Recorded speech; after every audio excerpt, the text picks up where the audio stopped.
अहमदाबाद मित्र news में आपका स्वागत है। श्री रानी शक्ति सेवा समिति शाहीबाग अहमदाबाद में आज यानी कि शनिवार को सुखी वैवाहिक जीवन विषय पर बेहद प्रभावशाली सेमिनार का आयोजन किया गया। सेमिनार को उद्दीपक के नाम से प्रतिष्ठित श्री दीपक जी तरैया एवं श्रीमती उमा तरैया ने संबोधित किया।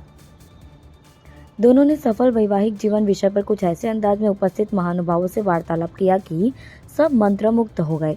इस अवसर पर मुख्य अतिथि के रूप में बापूनगर विधानसभा के नवनिर्वाचित विधायक श्री दिनेश जी कुशवाहा उपस्थित रहे। श्री कुशवाहा का समिति परिवार की ओर से अध्यक्ष श्री संजय टिब्डेवाल, मंत्री श्री अश्विन गुप्ता, श्री अविनाश गुप्ता व श्री महेंद्र टिब्डेवाल ने हार्दिक स्वाभिनंदन किया। उन्होंने अपने सम्मान के प्रति श्री रानी शक्ति परिवार का आभार प्रकट किया और साथ ही बापूनगर विधानसभा क्षेत्र की जनता का भी आभार प्रकट किया। उन्होंने भारतीय जनता पार्टी के विकास के फॉर्मूले पर जोर देते हुए कहा कि उनकी और भाजपा की विजय आम आदमी की विजय है। कार्यक्रम के मुख्य संयोजक श्री अविनाश गुप्ता ने सभी का स्वागत करते हुए कार्यक्रम की संक्षिप्त जानकारी दी। इससे पूर्व कार्यक्रम का भव्य शुभारंभ दीप प्रज्वलन कर अध्यक्ष श्री संजय टिब्डेवाल जी एवं मंत्री श्री अश्विन गुप्ता एवं श्री रानी शक्ति परिवार द्वारा किया गया। कार्यक्रम में बड़ी संख्या में उपस्थित महानुभावों ने श्री दीपक तरैया और श्रीमती उमा तरैया के मोटिवेशन के विशिष्ट अंदाज की खुलकर सराहना की। जिनकी शादी बिना देखे हुई है, मतलब उनके माँ बाप ने देख लिया कि मगनलाल जी की बेटी बड़ी बढ़िया है और 4 तारीख को तेरा एंगेजमेंट तय कर लिया है, तो बोले जी बाबूजी, और 4 तारीख को वो जाके वहां बैठ गए। मतलब जिनके माँ बाप ने उनकी शादी तय की और उनकी शादी हुई है, प्लीज हाथ ऊपर करिए।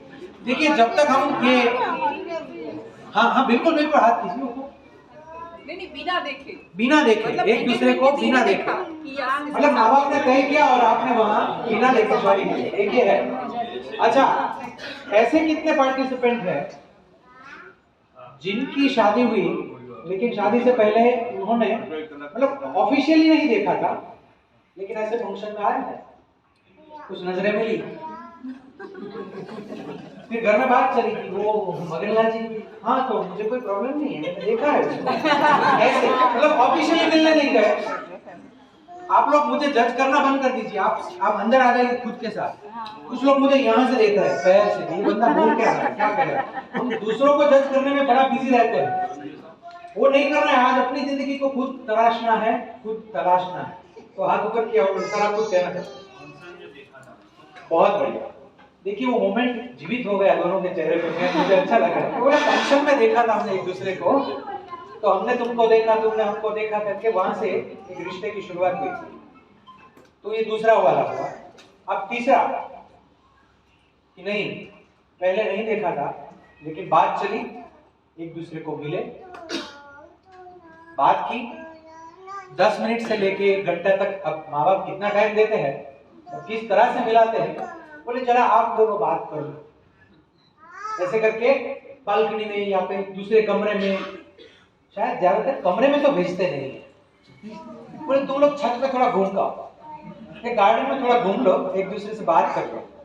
और वो 10-15 मिनट के इंटरव्यू टाइप के सेशन में शादी हुई हो कि अच्छा लगा बात करके, तुम्हारी हॉबी क्या है। ज्यादातर लड़के ये सवाल पूछते हैं कि मुझसे शादी करोगी तो मेरे माँ बाप को संभाल लोगी ना। कौन है जो मना करेगा? तो बोले नहीं। और कॉमन क्वेश्चन,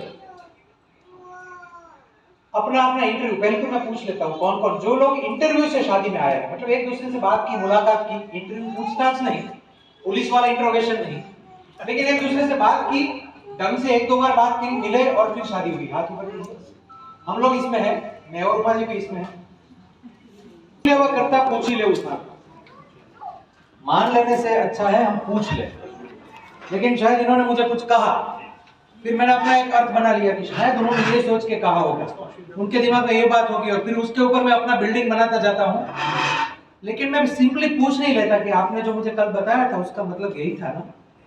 तो मान लेने से पूछ लेना अच्छा है।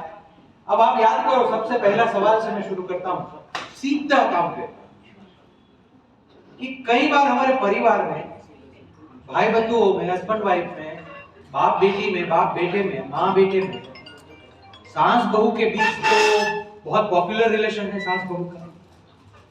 तो उसमें मान लेने वाली बात बहुत आ जाए कि उन्होंने यही सोच के बोला होगा।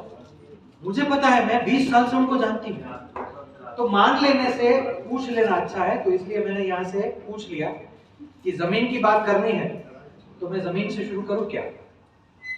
तो कैसे हैं आप? अच्छा, शायद सुनाई ना दिया हो तो मैं कैसे, क्योंकि मुझे आपका जवाब नहीं सुनाई दिया। तो जब तक संवाद नहीं होगा तो विवाद होने की पूरी संभावना है। तो कैसे हैं आप लोग? अच्छे हैं। अभी कुछ लोग अच्छे हैं, बढ़िया। कुछ लोगों ने ये सोचा होगा कि आप मान लो कि हम अच्छे हैं, जो बात हमने की। Thank you sir. हम लोग भारतीय जनता पार्टी को कहीं भी रहें, पूरे भारतवर्ष में जहां भी रहते हैं, हमारा समाज भारतीय जनता पार्टी को वोट करता है। सही बात है ना अविनाश भैया?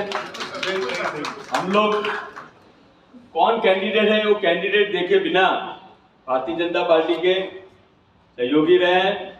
और भारतीय जनता पार्टी ने मुझे आपके परिवार में से नियुक्त करके बापूनगर विधानसभा से मुझे उम्मीदवार बनाया। आप सब लोगों ने, अभी भाई साहब से मेरी बात हो रही थी, उन्होंने बताया कि मैं टेलीफोन पे आपका प्रचार कर रहा था। तो इस तरह टेलीफोन पे जिससे जो सहयोग बना, सारे सहयोग के बाद एक बहुत बढ़िया सुनहरा मौका आया। हम लोग बहुत अच्छे वोटों से बापूनगर विधानसभा में दीपक भाई क्यारेक 3000 थी, क्यारेक 2800 वोट थी, क्या कायम जीत हार थी 28 वोट है કે 3000 है। આ વખતે આપણે 12000 ઉપર 3000 ની લીડ કાપી 12000 ઉપર વોટે આપણે જીત્યા છે। और हम लोगों ने वहां खूब सेवा कर लोगों का दिल जीतकर कोरोना काल में खूब सेवा की है। सेवा का आज किसी भी सेवा का काम होता है बिना उद्देश्य के, यदि हम किसी की सेवा करते हैं कहीं ना कहीं हमें आशीर्वाद अवश्य मिलता है। उसी आशीर्वाद के रूप में मुझे वहाँ टिकट दी गई और मैं वहाँ उम्मीदवार हुआ और उसके बाद आप सब लोगों का आशीर्वाद मुझे मिला और हम लोग बहुत अच्छी लीड से, एक 4 गुना बड़ी जीत से, जो 3000 के करीब जीत होती थी उसकी जगह 12000 की लीड से हम लोग जीत पाए। उसमें आप सभी लोगों का सहयोग है। एक यहाँ मतलब व्यवस्था में पूरे गुजरात में हमें यहाँ कैंडिडेट बनाकर भारतीय जनता पार्टी ने भी एक संकेत दिया है कि हम लोग हर समाज के साथ हैं। सबका साथ, सबका विकास, सबका विश्वास जो पार्टी का नारा है वो पार्टी ने सिद्ध किया है। पार्टी ने हर समाज के लोगों को प्रतिनिधित्व देने का काम किया है। यहाँ दरियापुर की एक सीट है जिसमें कौशिक जैन जो मध्य प्रदेश से हैं, एक उनको भी यहाँ मौका मिला है। तो भारतीय जनता पार्टी हर किसी को साथ में लेके चलने वाली पार्टी है। भारतीय जनता पार्टी ने विकास की जो रणनीति है, वह विकास की रणनीति को आगे बढ़ाते हुए गुजरात मॉडल को देश में लेके अपने यशस्वी वडाप्रधान जो आज वैश्विक नेता हैं, उन्होंने पूरे विश्व को ये भारत का लोहा बनाया है। अभी कुछ ही समय पहले जब ये युद्ध हुआ रशिया और यूक्रेन का, तो रशिया और यूक्रेन के युद्ध में युद्ध को रोककर भारतीयों को भारत में लाने का जो काम, प्रशंसनीय काम हमारे वैश्विक नेता नरेंद्र भाई मोदी ने किया है। पूरे विश्व में ये मिसाल हुई और इंडियन फ्लैग जिसकी लोग बहुत ज्यादा सिर्फ भारतीय सम्मान करते थे, आज पूरा विश्व सम्मान कर रहा है। हम यदि पहले भारत से बाहर यदि कहीं जाया करते थे तो लोग हमें इतना सम्मान नहीं देते थे। आज ये वक्त बदला है। हमारी नेतागिरी और हमारे यहाँ नेता का जो काम होता है, कोई भी प्रशासन में यदि हम यहाँ कोई काम करें तो एक अच्छा प्रमुख आता है तो उसका काम करने का तरीका अलग होता है। इस तरह भारतवर्ष में भारत के नेतागिरी नरेंद्र भाई मोदी जी और हमारे अमित शाह जी जो गुजरात से ताल्लुकात रखते हैं, उन्होंने पहले देश की आजादी में भी गुजरात का बहुत बड़ा योगदान रहा है। गांधी जी और सरदार वल्लभ भाई पटेल ने देश को आजादी दिलाने में भी काफी सहयोग किया है। गुजरात हमेशा पूरे भारतवर्ष में अग्रसर रहा है और अभी फिर वापस वही बात, एक दो जोड़ी आई है जो नरेंद्र मोदी और अमित शाह जी, उन्होंने पूरे विश्व को अपना लोहा बनाया है। 370 की कलम जो कभी भी नाबूद होगी ऐसा किसी ने भी सोचा नहीं था कि 370 की कलम कश्मीर से नाबूद होगी, और वो काम अमित शाह जी ने कर दिखाया है। राम मंदिर बनाएंगे लेकिन तारीख नहीं बताएंगे, ऐसा एक लोग बोला करते थे कि भारतीय जनता पार्टी का नारा है राम मंदिर बनाएंगे लेकिन तारीख नहीं बताएंगे। आज वो भी बात पुरानी हो चुकी है, भव्य राम मंदिर बनने जा रहा है। हमारी संस्कृति को, भारतीय संस्कृति को, जो देव के देवस्थल वगैरह हैं उनको खूब अच्छा बनाने का कार्य भारतीय जनता पार्टी के शासन में नरेंद्र मोदी जी कर रहे हैं। आप यदि वैष्णो देवी जाने की यदि बात करो तो वैष्णो देवी भी यदि कुछ सालों से गए होंगे तो वहां भी एक परिवर्तन है। आप महाकाल के दर्शन करने जाओगे वहां भी आपको परिवर्तन मिलेगा। आप काशी जाओगे तो आपको काशी में मिलेगा। आप अंबाजी जाओगे तो आपको अंबाजी मिलेगा। जहां जाओगे वहां हमारे जो भी तीर्थ स्थल है उनको अच्छा एक लुक देकर एक बढ़िया व्यवस्था करने की। पहले हमारे तीर्थ स्थल इतने अच्छे नहीं हुआ करते थे, वहाँ फैसिलिटी वगैरह नहीं हुआ करती थी। सारी फैसिलिटी देने का काम भारतीय जनता पार्टी नरेंद्र मोदी की सरकार में चल रहा है। ये कई लोग पूछते हैं कि भाई भारतीय जनता पार्टी क्यों, तो भारतीय जनता पार्टी एक वैश्विक पटल पर भारत को बहुत अच्छी जगह रखने के लिए काम करने वाली पार्टी है और हिंदुत्व पर काम करने वाली पार्टी है। तो मैं इस प्रोग्राम में क्यों आऊँ, सबको ऐसा लगता था, लेकिन जैसा वहाँ पर नाम लिखा हुआ है रिलेशनशिप नर्चरेंस सेमिनार। नर्चरेंस हमारे संबंध तो हैं, अच्छे भी हैं, लेकिन उन संबंध को हर रोज डेली कुछ ना कुछ पौष्टिक चीजें चाहिए, कुछ ना कुछ पौष्टिक व्यवहार चाहिए। जैसे हमारी कार है, 1 महीना चलने के बाद में उसको सर्विस स्टेशन में भेजनी पड़ती है, इसी तरह से हमारे संबंधों को भी डेली कुछ ना कुछ ऐसा नया चाहिए जिससे कुछ नया बनाए और संबंध कुछ और अच्छा हो।